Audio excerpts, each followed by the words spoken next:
큰 하락장 이후에 상승장으로 혹은 반등장으로 넘어가는 그 과도기 20개월 이평선 돌파는 하나의 필요 조건이었습니다. 미 증시가 20개월 이동평균선을 돌파한 이후에는 상승 랠리가 나왔다는 건데요. 이 지표는 자금의 흐름이 바뀌고 추세의 변곡을 이야기해주는 하나의 중요한 지표로서 작용을 합니다. 물론 상승장 전환을 위한 충분 조건은 아니지만 하나의 필요 조건이었다는 거예요. 그리고 현재 S&P 500 그리고 나스닥, 코스피 모두 20개월 이동평균선을 돌파 마감을 했어요. 하지만 무조건 그렇다고 상승장이 찾아올까요? 시중은행의 대출기준 강화는 거의 100% 확률로 경기 침체를 몰고 왔다. 특히 지금 연준의 금리 인상과 시중은행 긴축이 동시에 발생하고 있는데 이러한 상황은 경제에 큰 타격을 줄 수 있다는 거예요. 대출 기준이 이렇게 강화가 됐을 시기, 이 빨간색 하드랜딩 거의 100% 확률로 몰고 왔다는 겁니다. 그리고 현재 치솟고 있는 대출 기준의 강화, 간접적으로 긴축 효과를 가져오기 때문인데요. 작년 1분기부터 대출 기준은 계속해서 강화가 되어 왔습니다. 그리고 특히 지금 고금리가 굉장히 오래 지속이 되고 있는데 이런 고금리의 영향은 대출 기준 강화와 더불어서 시차를 두고 영향을 줄 수가 있어요. 특히나 중소업체들의 타격, 연체율 증가, 경기 침체에 대한 영향 이런 것들이 즉시 나타나는 게 아니라 조금씩 체력을 깎아먹다가 시차를 두고 나타난다는 겁니다. 그리고 제가 중국 이야기를 몇 번 드렸는데 상하이 종합지수가 글로벌 증시 대비해서 매우 좋지가 않습니다. 소비와 생산이 동시에 줄어들고 있는 상황, 게다가 미중 갈등까지 일어나고 있죠. 중국 관련주들이 힘을 못 쓰고 있어요. 중국이 글로벌 증시에 미치는 영향이 지대하죠. 분명히 지켜봐야 될 부분입니다. 그리고 어쨌든 좋은 소식인데 부채한도 협의안이 하원에서 가결이 됐다. 이제 상원 가결만 남았죠. 이 소식과 함께 미국의 신용부도 지수 크게 떨어졌어요.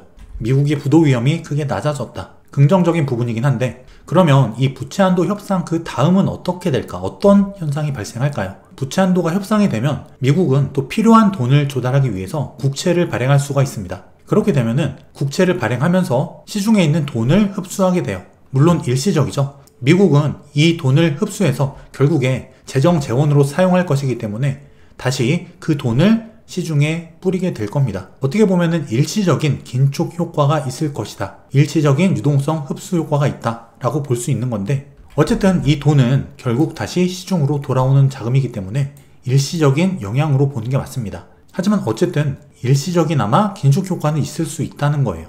그리고 지난번 영상에서 이번에 6월달 FOMC에서 금리를 0.25 인상할 가능성이 66%가 넘었었죠. 하지만 이번에 베이지북 발표 이후 금리 동결 가능성이 반대로 65%까지 올라갔어요. 금리 인상에서 다시 금리 동결로 가능성이 올라갔다는 건데 계속 엎치락뒤치락 하고 있죠. 굉장히 변동성이 높은 상황인데요.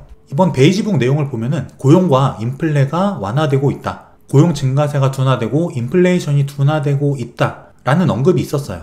즉 6월 금리 인상 가능성이 제한적이다 라고 간접적인 이야기를 전해준 거죠. 특히 연준 주요 인사들 금리 인상을 이번에 건너뛰어야 한다는 생각을 하고 있다. 이런 멘트를 했는데 이 말은 곧 6월 달에는 동결할 수 있다. 하지만 추후 건너뛴다는 거는 중단한다는 게 아니라 이번을 건너뛰고 그 다음 금리 인상을 미룰 수 있다는 거예요. 하지만 어쨌든 이번에 건너뛰고 그 다음에 올리던 아니면 아예 멈추던 간에 금리 인상은 많아야 0.25bp다. 자, 그렇게 되면 6월 달에 금리 동결 그리고 7월달 0.25 인상 가능성이 배제되는 건 아니라는 거예요. 하지만 이마저도 하지 않을 가능성이 더 높아 보이긴 합니다. 일단 현재 남은 일정 13일 CPI 발표 그리고 15일날 FOMC 큰 이슈들이 남아있죠. 어쨌든 이번에는 금리가 동결이 꼭 돼야 돼요. 그래야 제가 생각하는 시나리오대로 증시가 흘러갈 가능성이 높습니다. 그리고 기술의 변곡점마다 등장하는 1조 달러의 기업, 이번엔 엔비디아 시총이 9,920억 달러까지 올라갔습니다. 이거는 삼성전자 시총의 3배예요. 어마어마하죠. 특히 기술의 변곡점마다 등장하는 시총 1조 기업들, 먼저 스마트폰, 애플이었죠. 그리고 클라우드, 마이크로소프트, 그리고 다음 바로 인공지능입니다. 구글과 엔비디아 같은 경우는 반도체 기업 최초로 1조 달러를 달성을 했어요. 물론 구글 같은 경우는 인공지능 영향도 있지만 기본적으로 검색 엔진 그리고 유튜브, 광고, 구글이 시총 1조 달성했던 거는 순수 인공지능빨은 아니었죠. 하지만 이제는 순수 인공지능 그 영향으로 인한 시총 1조 달러 기업들이 속속들이 등장할 거란 이야기예요. 물론 페이스북이나 테슬라 같은 이런 기업들도 나름의 전문 분야 그리고 기술 발전으로 인해서 시총 1조 달성을 했지만 이제부터 시대를 뒤흔들 만한 하나의 산업이라고 한다면 단연 인공지능을 꼽을 수 있을 거예요. 제2의 아이폰 모먼트다. 스마트폰이 우리의 시대를 바꿨듯이 인공지능도 그에 못지않게 우리의 삶, 생활, 그리고 산업 구조를 바꿔나갈 것이다. 이런 기업은 벌써 전고점을 훌쩍 넘겼습니다. 하락장에서 턴어라운드하는 그 과정에서 AI라는 신주도 산업이 등장을 했죠. 첫 번째 수혜, 바로 엔비디아였어요. 이렇게 덩치 큰 기업이 거의 하루에 20-30%가 상승하는 그 기업, 어마어마한 거죠. 이렇게 추세의 변곡 시점, 그때마다 주도주는 바뀝니다. 등장을 하죠. 턴어라운드 증시의 특히 지수의 턴어라운드 과정에서는 이런 주도주, 주도 산업들이 등장한다는 거예요. 특히 이렇게 갭으로 상승이 강하게 떠버린 이런 구간들, 전고점마저 뚫어냈는데 조심해야 될 부분이 있습니다. 엔비디아 투자자분들이 계신다면은 기준점을 하나 제시를 해드릴게요. 지금 나오고 있는 조정, 급등에 대한 당연한 조정입니다.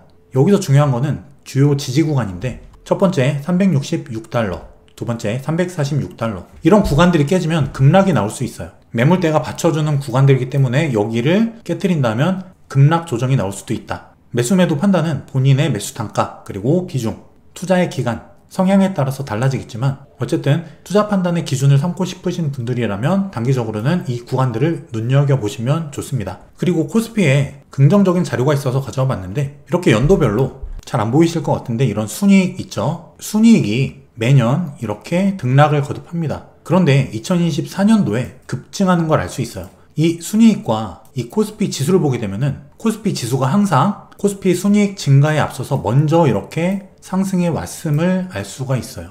그럼 어떻게 될까? 2024년에 올해 128조 원에서 내년 199조 원으로 급증을 할 수 있다면 코스피도 여전한 저평가 구간이 될 수 있다는 거예요. 물론 이런 컨센서스는 계속 바뀝니다. 이 예상치, 이 순이익 실적 예상치의 신뢰도가 문제가 되겠지만 어쨌든 이 추세가 연결이 될 수 있다면 코스피 역시 추가 상승이 충분히 가능한 구간이다 라고 볼 수 있는 거예요. 증시는 순이익 증가를 선반영하기 때문입니다. 그럼 24년도에 이 실적 증가를 좀 자세히 뜯어보면 업종별로 어떻게 달라질까? 가장 큰 건 바로 반도체예요. 반도체가 올해에 비해서 내년에 실적이 급증할 것으로 예상이 된다.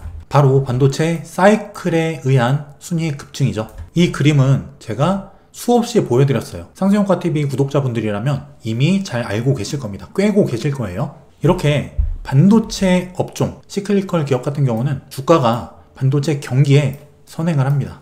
반도체 경기가 바닥을 찍고 있을 때 수요가 줄고 공급이 늘어나고 있다는 둥, 재고가 늘어나고 있다는 둥, 실적이 감소하고 있다는 둥, 악재들이 쏟아져요. 하지만 주가는 미리 고개를 든다는 거죠. 이 설명은 제가 작년부터 드렸죠. 실제 삼성그룹주 13조 원을 사고 있어요. 특히 삼성전자 외국인 비중이 49%에서 52% 이상 올라갔죠. 이 외국인 비중을 가지고도 삼성전자 투자를 결정할 수 있어요. 외국인 비중이 낮아지는 구간에서는 매수, 이것도 삼성전자 투자의 하나의 방법이 될 수 있습니다. 삼성그룹주 중에서 특히 삼성전자를 어마어마하게 샀죠. 여기에 더해서 하이닉스도 엄청나게 매수했어요. 특히 이런 경우에는 소부장 기업들 상승률이 더 커질 수 있죠. 이렇게 경기가, 반도체 경기가 턴어라운드 하는 시점, 이 바닥에서는 재고가 감소하면서 서서히 실적 턴어라운드에 대한 기대감이 불어오기 시작하죠. 재고가 감소하고 실적 증가가, 메모리 가격이 올라가고 7월달 삼성전자 실적이 나와보면은 어느 정도 턴어라운드에 대한 가시화가 나타날 거예요. 하지만 증시는 미리 움직였다. 특히 지금 외국인 누적 순매수 추이를 보면은 오늘은 보합이었지만 계속 샀어요. 계속. 누적 순매수 작년 1월부터 최고치입니다. 작년 최고점을 넘어섰죠. 굉장히 우호적인 상황이다. 미국 빅테크 기업들의 지금 약진이 대단한데 특히 테슬라 같은 경우도 일론 머스크가 중국에 방문하자마자 또 급등을 하죠. 테슬라 같은 경우도 상승, 조정, 상승의 패턴을 보여주면서 상승을 이어가고 있는 중이에요. 단지 지금 증시는 탐욕 구간에 와 있다. 그리고 중장기적으로는 어쨌든 경기 침체의 우려가 있는 건 사실이에요. 경기 침체가 100% 올 것이냐 아니면 100% 오지 않을 것이냐 이거를 정확하게 맞출 수 있는 사람은 없습니다. 계속 지켜보는 거죠. 하지만 과거 경험적으로 봤을 때 금리 인상이 멈추고 나서 증시는 괜찮았어요. 하지만 증시의 바닥은 금리 동결 이후에 또 한 번 바닥이 왔던 경우가 꽤 있었습니다. 그때마다 공통점은 경기 침체가 왔다는 건데요. 그 경기 침체의 진행 과정, 우리가 계속해서 체크해 나갈 필요가 있다는 거예요. 매우 중요한 부분이죠. 증시를 기술적으로 살펴보면 나스닥 선물 월봉입니다. 월봉은 일단 매우 좋아요. 시가 자체가 20개월 이동평균선 위에서 출발했죠. 하지만 급등을 했기 때문에 6월 월봉상 단기 눌림이 가능해 보이는 구간이다. 물론 이게 아래로 갔다 다시 위로 갈지, 위로 갔다가 아래로 갈지 순서는 알 수 없지만 어쨌든 갭을 채우기 위해서 단기 눌림 조정이 가능할 수 있다. 특히 나스닥 선물 같은 경우 이 구간이 과거 1년 반 동안 이어졌던 하락장의 61.8% 구간이에요. 피보나치 유의미한 저항 구간이죠. 그 저항을 살짝 뚫었다 다시 뺍니다. 이럴 경우에 이게 휩소가 될 가능성이 있거든요. 반드시 눌림 조정을 우리가 염두에 둬야 돼요. 그리고 추가 상승이 이어질 거냐, 여기서 막히고 하락할 거냐, 이게 여기서 갈립니다. 매우 중요한 구간인데 여기를 추가로 뚫고 지지해서 더 가기 위해서는 추가 상승 모멘텀이 필요해요. 힘을 모을 시간, 수급이 필요하다. 충분히 단기 조정을 기다려볼 수 있는 구간이다. 지난 시간에도 말씀을 드렸죠. 시간적인 리스크 회피를 우리가 가져갈 수 있다. 꼭 가격적인 부분이 아니더라도 시간으로 리스크를 회피할 수 있다는 거예요. 어느 정도 주요 이슈들이 마무리될 때까지 관망 또는 매매를 줄이는 거죠. 그렇게 됨으로 해서 그 기간 동안에 나타날 수 있는 변동성을 우리는 피할 수 있다. 이게 바로 시간으로 리스크를 회피하는 방법이에요. 그리고 나스닥 선물 기준으로 대략 13,600에서 700포인트 정도, 여기가 깨지면 조정이 깊어질 수 있어요. 크게 빠질 수 있기 때문에 여기 이탈 여부를 매우 중요하게 볼 필요가 있습니다. 차트를 보시는 분들이라면 이 구간을 주의 깊게 살펴보시기 바랄게요. 그리고 S&P 500을 주봉으로 한번 보면은 빨간색 20주 이동평균선, 그리고 파란색 60주 이동평균선, 주봉입니다. 일주일 단위, 주봉 단위 관점이에요. 자, 골든크로스가 났죠. 20주 이평이 60주 이평을 뚫었습니다. 하지만 여전히 60주 이평선은 우하향 상태죠. 이게 이렇게 돌아나갈 시간이 필요하다는 거예요.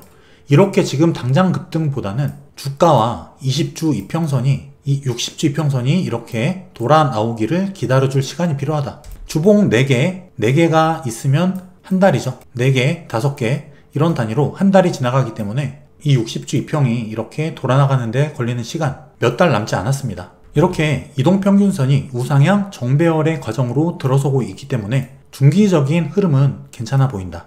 하지만 이런 흐름 중에서도 눌림은 반드시 있습니다. 처음에 보여드렸던 2000년도 이후 주가가 20개월 이평선을 넘어서는 그 시점, 이게 눌림 이후에 상승하는 경우도 있었고, 먼저 크게 올랐다가 눌림 주고 더 올랐다가 또 크게 빠지는 이런 경우도 있었어요. 하지만 여전히 이 20개월 이평선이 입은 평평하거나 아니면 아직 여전히 우하향 상태이기 때문에 돌아나갈 시간이 필요하다는 거예요. 주가가 올라가면서 이동평균선을 땡겨 와야 된다. 그냥 주가 혼자 갭 띄워서 이렇게 막 무작정 올라가기는 부담스럽다는 거예요. 땡기고 쉬었다가 땡기고 쉬었다가 하면서 같이 가는 겁니다. 그리고 6월 13일 CPI, 15일 FOMC가 있죠. 부채한도 협상은 무난하게 마무리가 될 것으로 보이지만 어쨌든 주요 이슈들이 남아 있습니다. 그 기간 동안에, 그리고 지금 단기 급등이 나왔기 때문에 분명히 기간 조정이라도, 증시가 깊게 빠지지 않더라도 기간 조정은 필요해 보인다는 거예요. 그리고 혹시 증시가 생각보다 좀 많이 빠질 경우에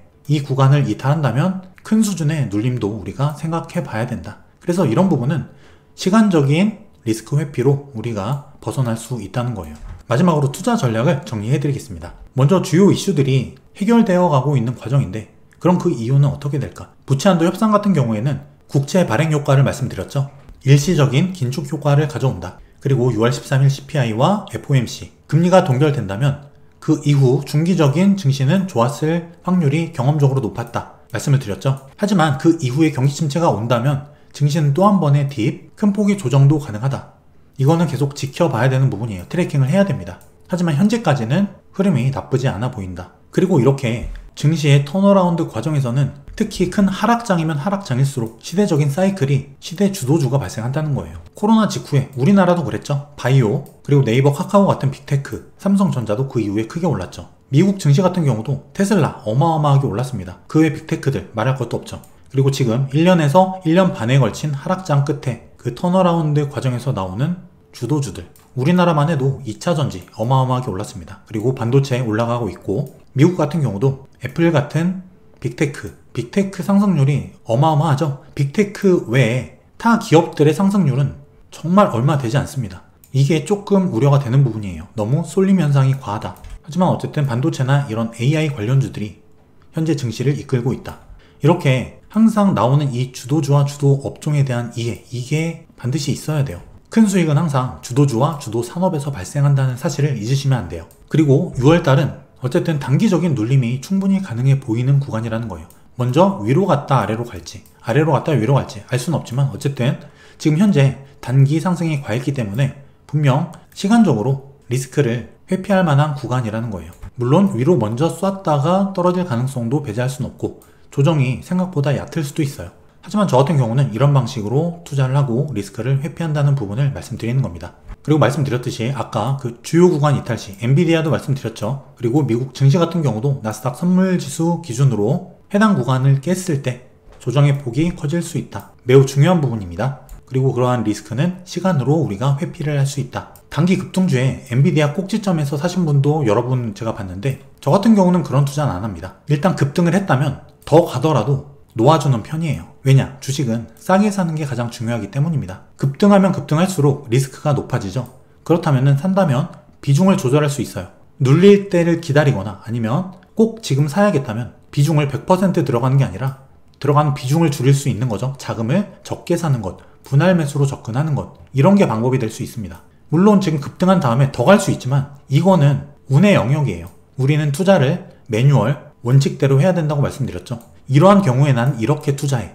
이게 있어야 된다는 거예요. 급등해서 꼭지점에 삽니다. 여기서 더 올라갈지 내려갈지 운이죠. 100% 맞출 수 있는 사람이 없기 때문이에요. 그렇다면 싼 구간에서 분할해서 사는 게 가장 안전한 방법이다. 단기 급등주가 있다면 주식은 어느 정도 리스크를 감안하고 투자를 하는 것이 좋다는 거예요.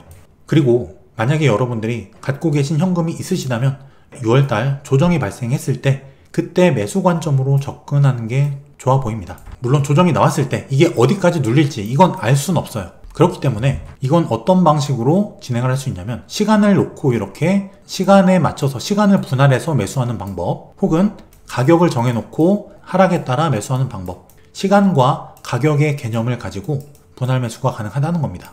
혹은 제가 아까 말씀드린 맥점 있죠? 이런 구간들, 여기를 1차적으로 깼을 때는 현금화를 일단 해놓고 아래에서 잡는다던가 하는 방법이 수익률을 높일 수 있는 방법이기도 합니다.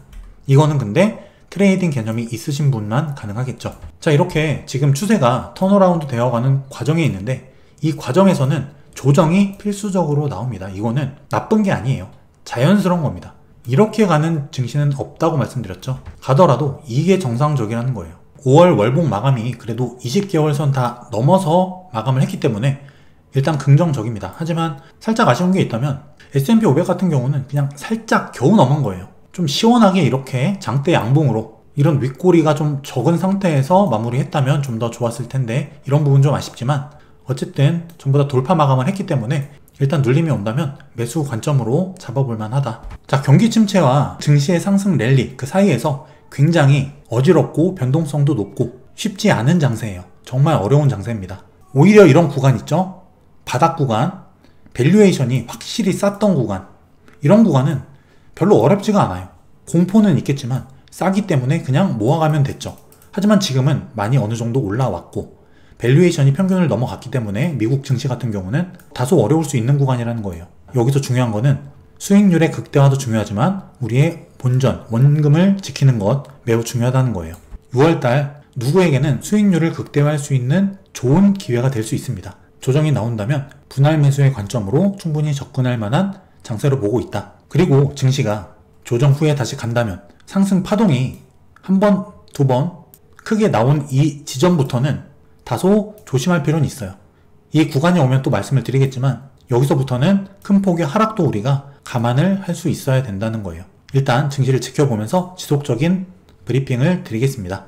오늘 문득 든 생각인데 이렇게 여러분들께 저의 생각을 공유하고 많은 분들과 소통할 수 있다는 게 굉장히 행복하고 뿌듯한 일이란 거를 새삼 느꼈습니다. 항상 댓글 달아주시고 좋아요 눌러주시고 함께 해주시는 상승효과TV 가족 여러분들께 너무너무나 깊은 감사 말씀 드리겠습니다. 날씨가 너무너무 더운데 건강관리 잘 하시고요. 그럼 다음 시간에 더 좋은 영상으로 찾아뵐게요. 감사합니다. 제가 머니앤클래스에서 한번 배워 평생 써먹는 손실 없는 주식 투자 클래스를 오픈을 했어요. 지금까지 제 강의를 들으셨던 분들의 후기를 보면은 굉장히 만족을 하셨고 많은 도움을 얻어가고 계세요. 주식 투자의 기본, 투자 원칙과 마인드셋, 그리고 개미들이 손실을 보는 원리, 그리고 기업 분석, 목표 주가 구하는 방법, 차트 분석, 그리고 돈이 벌리는 주도주와 주도업종을 찾는 방법, 달러 환율을 이용한 투자 수익 극대화 방법, 돈 버는 실전 매매 노하우, 경제 위기를 예측하고 수익 내는 방법, 그리고 우리들이 평생 지켜야 할 투자 원칙들, 주식 초보와 주린이 분들한테 꼭 필요한 내용이에요. 고정 댓글에 링크 남겨드릴 테니까 이 강의를 통해서 손실 없는 주식 투자, 여러분들만의 원칙을 가지는 투자, 주린이가 아니라 진정한 투자자로 거듭날 수 있는 여러분들이 되시길 바라겠습니다.